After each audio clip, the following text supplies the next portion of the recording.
क्या आपको पता है कि एप्पल के स्टीव जॉब्स और फेसबुक के मार्क जुकरबर्ग जैसी दुनिया की सबसे बड़ी कंपनियों के मालिक एक हिमालय के साधारण बाबा के दर्शन मात्र से अरबपति बने?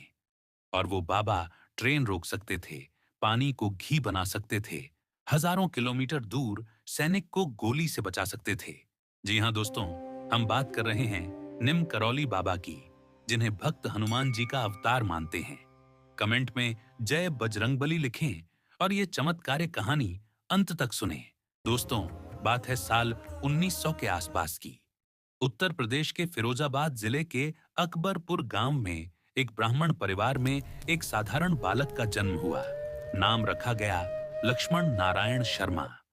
11 साल की छोटी सी उम्र में ही उनका विवाह हो गया, लेकिन उनका मन तो भगवान हनुमान जी की भक्ति में ही लगता था। घर में रहकर गृहस्थ जीवन जिया, 2 बेटे और 1 बेटी भी हुई, लेकिन उनका मन दुनिया में न लगता था। आखिरकार 1958 में उन्होंने घर परिवार सब छोड़ दिया और साधु बन गए। एक दिन लक्ष्मण दास जी ट्रेन से कहीं जा रहे थे। उनके पास टिकट नहीं था। टीटी ने उन्हें जबरन ट्रेन से उतार दिया, लेकिन जैसे ही बाबा उतरे, ट्रेन रुक गई। ड्राइवर ने इंजन चेक किया, मैकेनिक ने जांच की, कहीं कोई खराबी नहीं। पूरी ट्रेन के यात्री परेशान। आखिर एक यात्री बोला, जिस बाबा को उतारा है उन्हें वापस बिठा लो। सबकी विनती पर बाबा लौटे, लेकिन 2 शर्त रखी। पहली, आगे से सभी साधुओं का सम्मान करना। दूसरी, यहीं निम करौली गांव में रेलवे स्टेशन बनवाना। बाबा जैसे ही ट्रेन में चढ़े, ट्रेन चल पड़ी। उसी जगह आज भी निम करौली रेलवे स्टेशन है। बस तब से सब उन्हें निम करौली बाबा कहने लगे। अब सुनिए सबसे हैरान करने वाली कहानी, बुलेट प्रूफ कंबल का चमत्कार। द्वितीय विश्व युद्ध चल रहा था। बाबा फर्रुखाबाद जिले के फतेहगढ़ में एक गरीब बुजुर्ग दंपति के घर पहुंचे। दंपति उन्हें रूखा सूखा खिलाकर एक पतली सी चादर दी सोने को। रात भर बाबा दर्द से कराहते रहे। सुबह उठे, वो चादर मोड़ी और बोले, इसे गंगा जी में विसर्जित कर दो, कभी मत खोलना। चादर इतनी भारी थी मानो लोहे से भरी हो। 1 महीने बाद वही दंपति का बेटा घर लौटा। बताने लगा, मैं बर्मा बॉर्डर पर लड़ रहा था। एक रात दुश्मन ने हमला कर दिया। हजारों गोलियां चलीं, सबके आगे पीछे गिरे, लेकिन मुझे एक भी गोली न लगी। अगले दिन बुजुर्ग दंपति को याद आया, वही रात थी जब बाबा उनके घर आए थे। समझ गए, बाबा ने चादर में सारे गोलियां ले लिए थे। हजारों मील दूर बैठे बाबा ने अपने भक्त सैनिक की जान बचाई। एक और चमत्कार सुनिए। बाबा नाई के पास दाढ़ी बनवाने गए। नाई रो रहा था, बाबा मेरा बेटा 3 दिन से लापता है। बाबा ने दाढ़ी का आधा साबुन लगवाया और बीच में ही चले गए। 2 मिनट बाद लौटे। नाई घर गया तो बेटा मिला।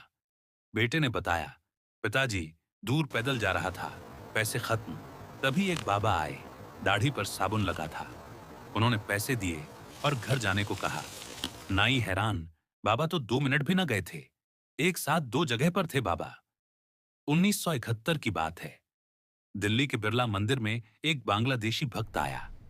बाबा ने उसके मन की बात पढ़ी बिना बोले, तुम्हारा भाई पाकिस्तान की जेल में है ना, चिंता मत करो, वो जल्द रिहा होगा और तुम्हारा राजा बनेगा। वो भक्त था शेख मुजीबुर रहमान का छोटा भाई। कुछ ही दिनों में मुजीब जेल से मुक्त हुए और बांग्लादेश के पहले राष्ट्रपति बने। बाबा त्रिकालदर्शी थे। अब कैंची धाम की कहानी। नैनीताल से 17 किलोमीटर दूर कैंची घाटी। 2 पहाड़ कैंची की तरह कटते हैं, इसीलिए नाम पड़ा। पूरन बाबा एक बाबू। गुफा के पास बैठे। बाबा। एक आदमी पूरन बाबा को बुलाता देख हैरान। बाबा बोले, मैं तुम्हें पिछले जन्मों से जानता हूं। फिर बोले, इस पत्थर को हटाओ। सबने हटाया तो अंदर ताजी यज्ञ सामग्री। बाबा बोले, यह हनुमान जी का स्थान है। हनुमान प्रतिमा स्थापित हुई। 1964 में आश्रम बना। आज लाखों भक्त आते हैं। एक बार कैंची धाम में भंडारा चल रहा था। घी खत्म। बाबा बोले, नीचे नदी से पानी लाओ। पानी डाला घी के स्थान पर, वो घी बन गया। लाखों भक्तों का भंडारा चला। अब आधुनिक चमत्कार सुनिए। 1974 में स्टीव जॉब्स कैंची धाम आए। बाबा महासमाधि ले चुके थे, लेकिन उस ऊर्जा ने एप्पल कंपनी को जन्म दिया। 2007 से 8 में फेसबुक संकट में था।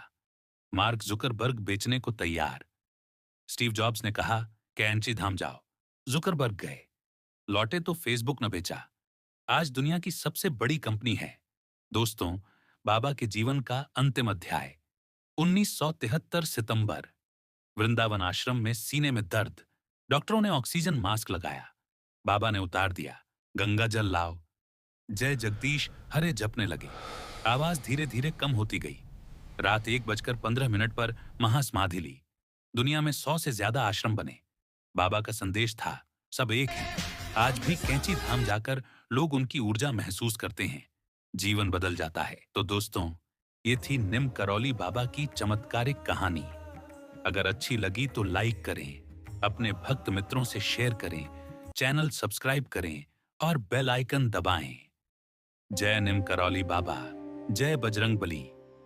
कैंची धाम जरूर जाइए, आपका जीवन धन्य हो जाएगा।